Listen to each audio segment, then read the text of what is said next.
শতরূপে সারদা থেকে পঞ্চশিখার আলোকে চতুর্থ শিখা।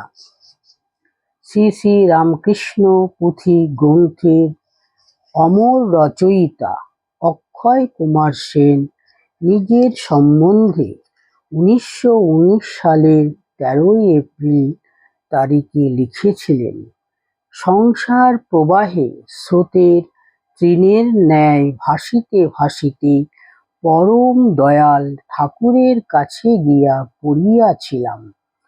তিনি নিজ গুণে ভিখারীকে যৎকিঞ্চিৎ দিয়াছেন। তিনি আবার তার পুঁথিতে গুরুমাতা বন্দনায় লিখেছেন, জগৎ জননী রূপে এখন লীলায় পূর্ণিত অন্তরাধার স্নেহ করুণায় মহামন্ত্র মা প্রণব করি উচ্চারণ, পদতলে নত শিরে পরশে চরণ। অক্ষয় কুমার সেনকে শ্রী শ্রী মা বলতেন অক্ষয় মাস্টার, আর স্বামী বিবেকানন্দ নাম রেখেছিলেন শাঁকচুন্নী।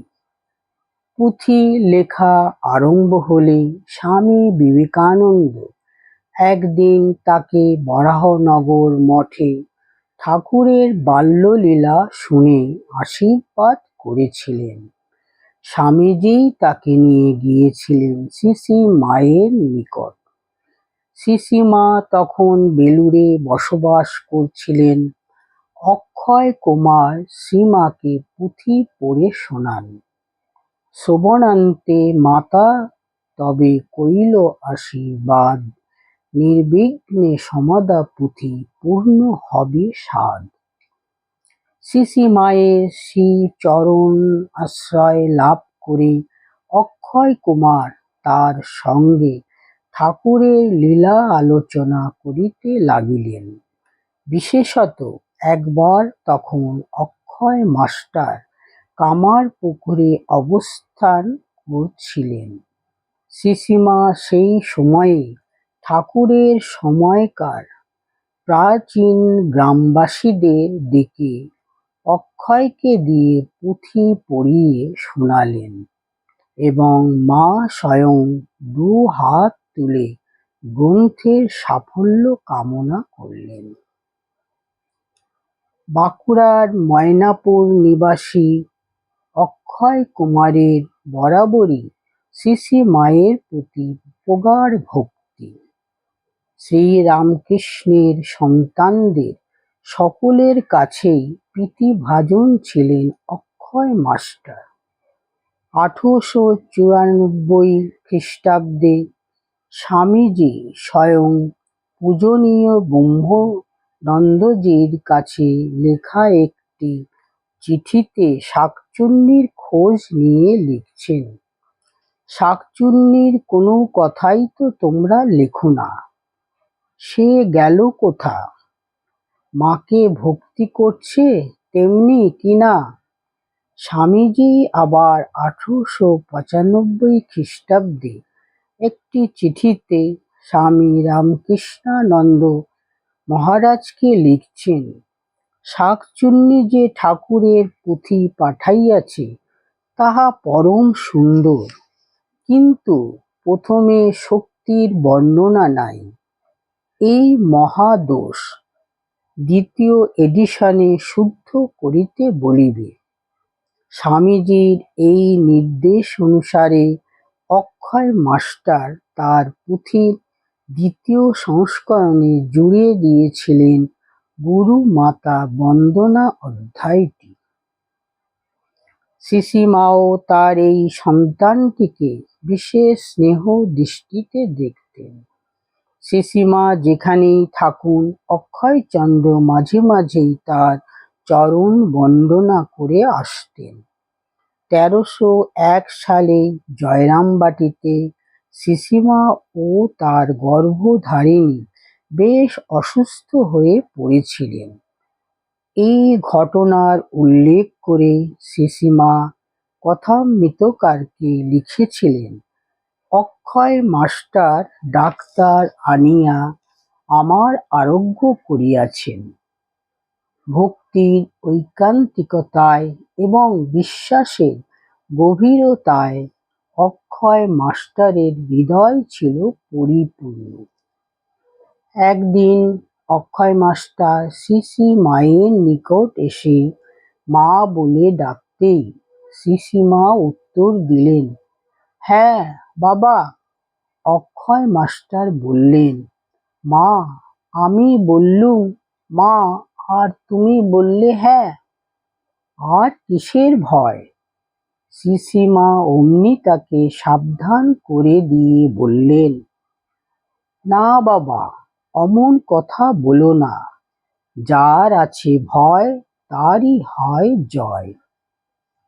দারিদ্র্য ও সাংসারিক নানা জ্বালা যন্ত্রণায় নিপীড়িত অক্ষয় মাস্টার প্রাক্তনের অনিবার্য অনুশাসনের জাগতিক সুখ বেশি পাননি এই জীবনে। তবুও মাঝে মাঝেই দেখা যেত ছোট একখানি ধুতি পরে দীর্ঘ একটি লাঠি নিয়ে খালি পায়ে অক্ষয় মাস্টার আসছেন জয়রামবাটিতে শ্রী মায়ের কাছে। সমস্তকে বহন করে নিয়ে আসছেন নানাবিধ দ্রব্য সামগ্রী। শোনা যায় শ্রীমাকে প্রণাম করে অক্ষয় মাস্টার বৃদ্ধ বয়সের রোগ ও পারিবারিক অশান্তি থেকে মুক্তি লাভের জন্য আকুল প্রার্থনা করতেন। শ্রীমা তাকে সান্ত্বনা দিতেন।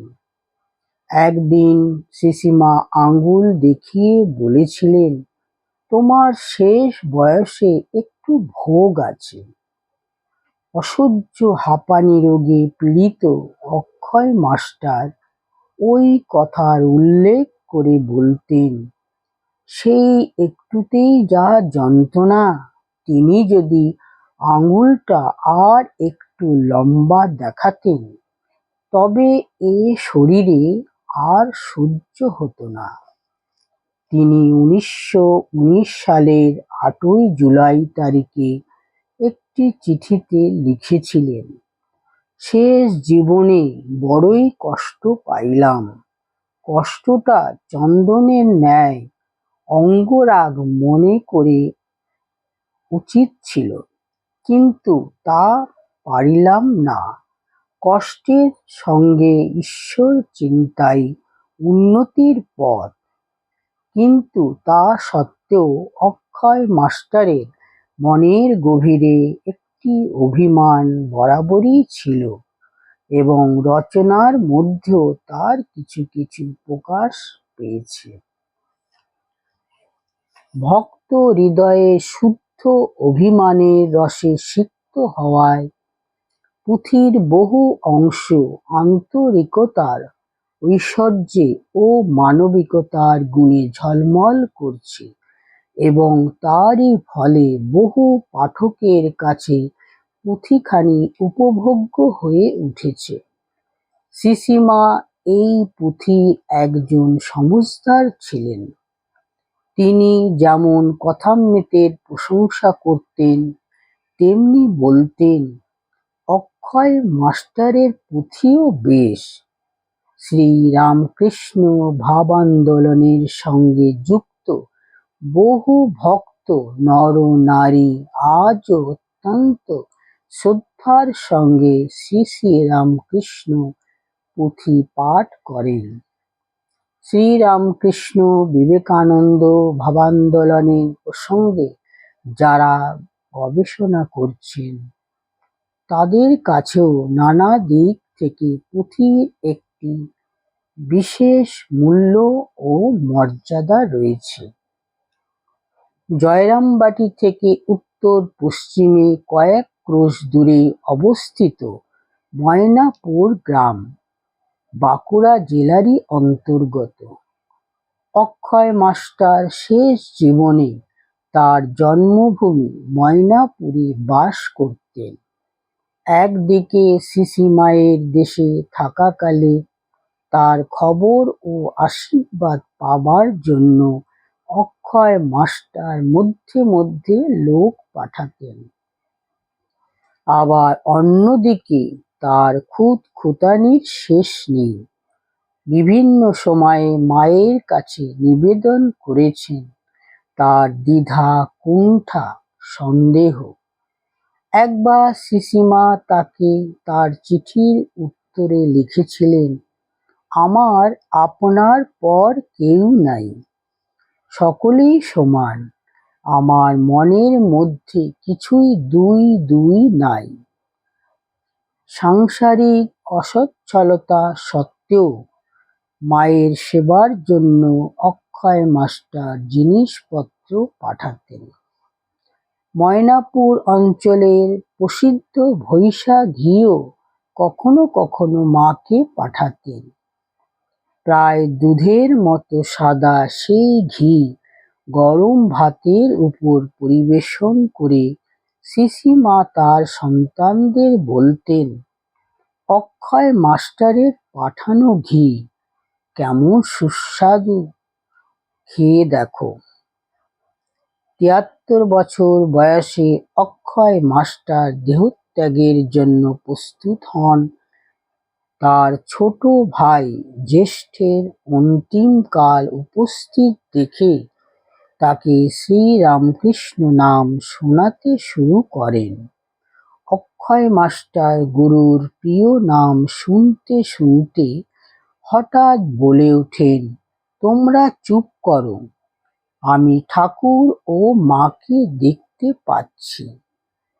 ধূপ পুড়ে ছাই হয়ে যায়, কিন্তু পিছনে রেখে যায় তার অম্লান সুগন্ধ প্রবাহ। অক্ষয় মাস্টার কবে চলে গেছেন তার নশ্বর দেহটি রেখে এই মর্ত্যের মাটিতে, কিন্তু তার জীবন সাধনা আজও ছড়িয়ে দিচ্ছে ধূপারতির মধুর গন্ধ রাশি।